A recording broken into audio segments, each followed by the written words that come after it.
Hello everyone. As an enterprise architect focused on corporate systems, I've been working with many of the corporate function teams like HR for a very long time. And I have been involved in a few design projects to re-architect the recruitment process when it comes to screening candidates. A few years ago, I was involved with a large BPO, a business process outsourcing company, focused on recruiting candidates. Now, the BPO business itself is a high churn business. On board, medium, low skilled people for manual tasks. And these people have a very high burnout rate. So this company would hire and onboard almost 1,000 to 1,500 candidates every month. So in order to do that, we had designed a well-oiled process with a lot of automations built into the ATS, the Applicant Tracking System, starting from posting the job description, identifying the candidates, bringing them in for interviews or conducting virtual interviews, and then finalizing the candidates, making offers. So the whole process would be guided by a team of recruiters. And these recruiters would use automation tools or bots for several aspects. And recently, I got involved in reviewing one aspect of the process, which is the candidate interviews and onboarding itself. And I must say, I came away blown away by the changes in automation and the process that's happening using AI agents and bots. So let's take a deep dive into this process itself. The process is generally well defined and straightforward, although much of it is managed by a team of recruiters. So what you do is, as a manager, you work with your company's recruiter and say, here, I need a candidate with this profile. So the recruiter works with you, defines the JD, the job description. Now that process itself is ripe for automation because the JD, you pull up an old JD of the candidates and then work with the recruiter to update that based on the latest job description or the requirement for your job, and then define the qualifications, etc. And then the recruiter posts it on the ATS, the Applicant Tracking System, gets an ID that's going to be the key for that job description, and that in turn, that ID or that job has to be posted externally to external forums like LinkedIn, Indeed, and other job portals. Now in this market, what happens is you post one job and you could get thousands, literally thousands of candidates applying for that role. Now, a recruiter needs to very quickly be able to filter through those 1,000, 10,000 or 15,000 resumes that he or she receives and bubble up the top maybe 50 or 100 for screening, for the next level of screening. Now this is where the AI agent came in. And I was pretty impressed by what it could do. Now this AI agent that was designed by a vendor was designed to mimic an interviewer for the first level of screening. So we had two candidate profiles, a technical lead and a technical architect. So I decided to be the guinea pig to become the interviewee, the candidate for these roles. So the first role of the technical lead was pretty interesting. I sat down in front of my computer, entered my ID, etc. Boom, the app popped up. The app took over the screen. So, and asked me to check my camera, my mic, validated that, basic hygiene stuff, and said, let's get started. No peeking, no cheat sheets, nothing else. And my body language, my eye contact was being monitored all the time. And the bot, like any good interviewer, started introducing itself. Hey, I'm Bob, I'm your interviewer. This is the job you applied for. So how are you doing? So it asked me to talk about myself.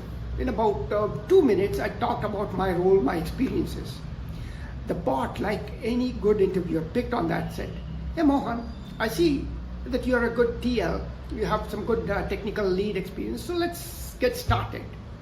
and threw a few technical questions at me about, say, thread pooling, programming concepts, basic system integration, front end integrating with the back end and the data architecture, data science, basic questions.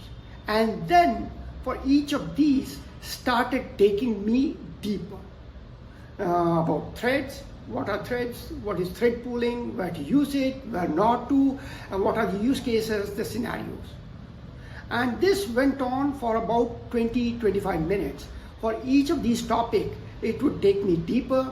And if I threw in a few additional keywords or a few additional tools, ask me to describe those tools, ask about, say, testing, validation, automation, all the topics that you would cover in a typical interview.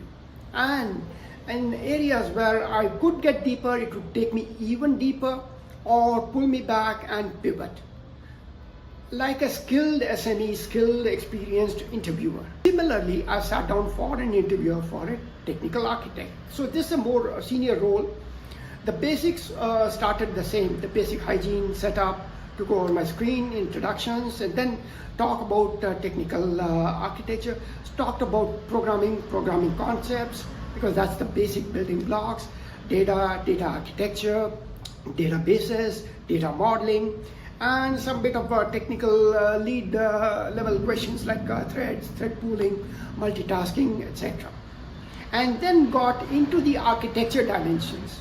So asked me about my experiences in architecture, and then asked about requirement gathering, non-functional requirements, aspects of architecture that you would get deeper into, system integration, and then system constraints, system design concepts, all the basics, right? And then in each of these topics, took me deeper, as deep as I wanted to or could go, and then pull me back, pivoted.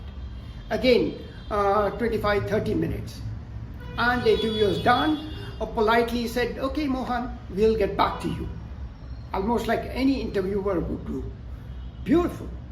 And as an interviewee, I went back happy, thinking, okay, all good. Now, back to the back end.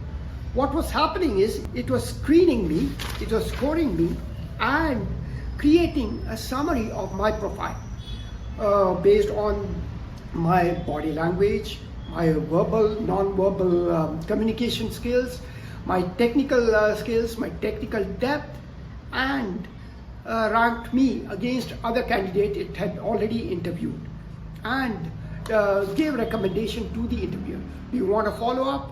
No follow-up, or set this aside for further screening. Almost like any candidate would do. And the beauty of this is the same bot could come back, was designed to take me through the next level of screening, next level of interviews. As a technical lead, the first level of screening focused on the basic understanding your communication skills. The next on specific experiences, on specific tools and technologies that were required for the job, and the fitment of that candidate against that. Again, similar process, throwing up scenarios on the screen, asking the candidates to explain their understanding of the scenarios, what was right, what was wrong, what could be fixed, and so on and so forth. Whiteboarding could be done, whiteboarding was done. The beauty of this is it was all voice enabled, almost like any other interview. The accent was neutral American accent. It could initiate the concepts very well, make me understand, make the candidates speak in their accent. As an enterprise architect, I could clearly see several advantages of a tool like this, right? There are no time zone constraints. The bot can be up at midnight if the candidate wants to take the interview at midnight. No scheduling conflicts, unlike a real life, say, technical lead who works 40 hours a day, does his day job, and is also asked to interview, spend a few hours extra interviewing the candidates. The bot is up and ready when the candidate is ready.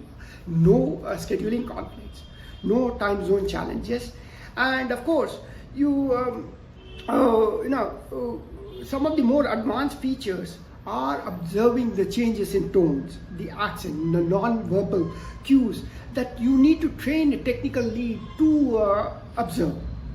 Now, the agent can not only interview hundreds of candidates, can also rank the candidates based on what they are against each other and make recommendations. When you look at a system like this holistically, integrating into your ATS and into your recruitment ecosystem, as a senior leader, you're going to start questioning. I have a team of 10 recruiters to go through this process. Do I need these 10 recruiters?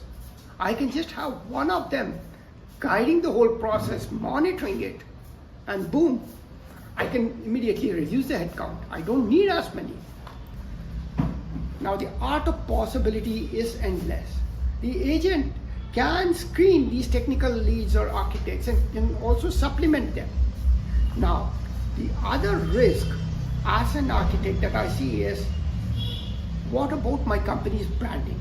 Because the first person that the candidate talks to is the recruiter. The first impression is the interview or the screening with the recruiter. If a senior level person comes and interviews with this bot, she is going to be shaking his head. Some technically astute people who are reading the room will say, wow, this is a beautiful concept and I want to work for this company. And a few might be put off or pissed off and say, I do not want to be interviewing for a company that has a bot interviewing me or an AI agent interviewing. Do you want that experience? And that's a cultural fit question that you need to be thinking about. Now, another extreme, what if unscrupulous companies are using these bots in the market to create fake jobs, asking hundreds or thousands or tens of thousands of people to apply for these jobs and interviewing them, each of them spending an hour or two, so 10,000 hours of training, free training of these bots by people who are unknowingly sitting and training these bots with their voice, their accent, their technical skills. Now that would be bad, and it is possibly happening in the background. Now, it is mind-blowing.